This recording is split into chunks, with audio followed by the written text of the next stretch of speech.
Assalamualaikum warahmatullahi wabarakatuh. Alhamdulillah wassalatu wassalamu ala rasulillah wa ala alihi wa sahbihi wa mawalah. Amma ba' qala Allah subhanahu wa ta'ala fil Qur'anil Karim. Bismillahirrahmanirrahim. Ya ayyuhalladzina amanu taqullaha haqqa tuqatih wa la tamutunna illa wa antum muslimun. Faqala an-nabiyyu sallallahu alaihi wasallam, innama bu'istu li utammima makarimal akhlaq. Sadaqallahul azim wa sadaqa rasuluhun nabiyul karim. Puji berserta syukur pada Allah, selawat dan salam pada Rasulullah, juga kepada para al dan sahabat beliau sekalian. Baiklah, dalam kesempatan ini sedikit kita berbicara tentang kedudukan akhlak di dalam Islam. Sebagaimana kita tahu bahwa berbicara dengan akhlak, ada akhlak vertikal, ada akhlak horizontal.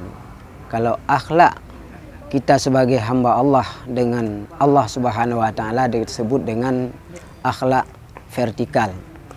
Artinya kita sebagai hamba sudah sepatutnya menghambakan diri kita kepada Allah Subhanahu wa Ta'ala.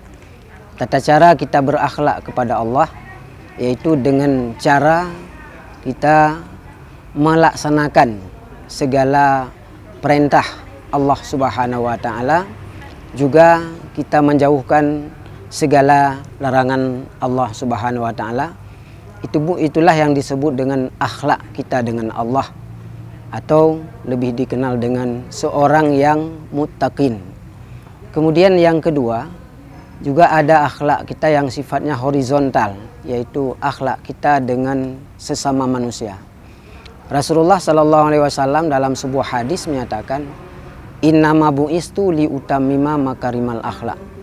Hanya saja saya diutuskan ke permukaan bumi untuk menyempurnakan akhlak kepada umatnya, kepada manusia. Dalam kita berakhlak dengan sesama manusia, itu ada akhlak kita dengan orang tua. Akhlak kita dengan orang tua artinya kita seharusnya berbakti kepada ibu dan bapak. Artinya apa saja yang diperintahkan oleh ibu dan bapak itu merupakan perintah yang mutlak, kecuali ada hal-hal yang memang perintah yang maksiat, yang itu tidak kita turuti. Jadi melakukan pengabdian kita kepada orang tua itu merupakan akhlak kita kepada orang tua. Kemudian yang kedua, akhlak kita kepada guru, kepada muallim yang mengajari kita. Adab ataupun akhlak kita kepada muallim, kita harus mengetahui bahwa kita ini seorang murid, kita seorang bawahan, yang guru kita merupakan orang yang mengarahkan kehidupan kita, memberikan ilmu, kemudian memberi pelajaran kepada kita dalam tata cara berakhlak.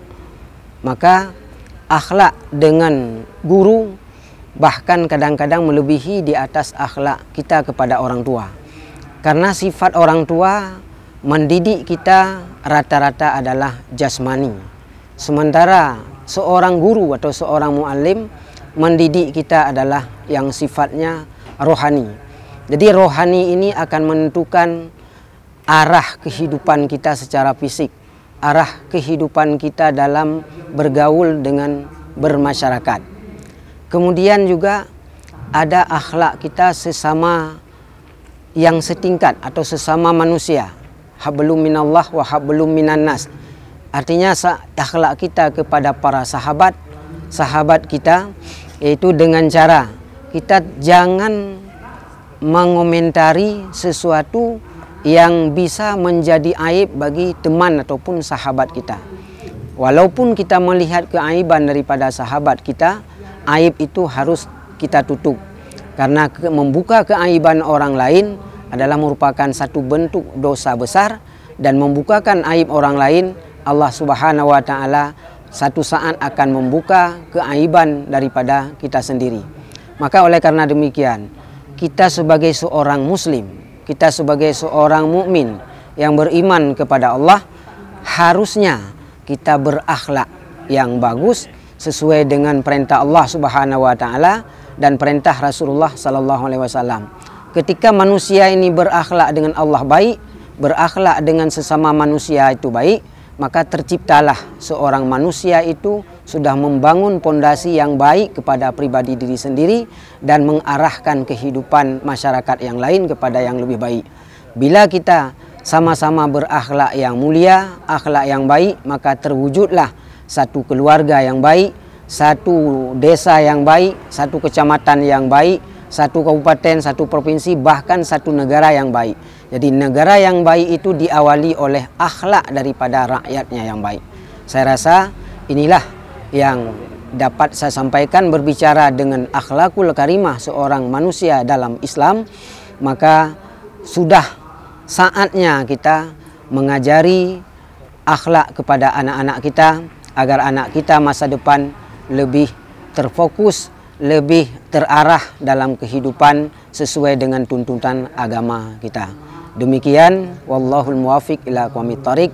Wassalamualaikum warahmatullahi wabarakatuh.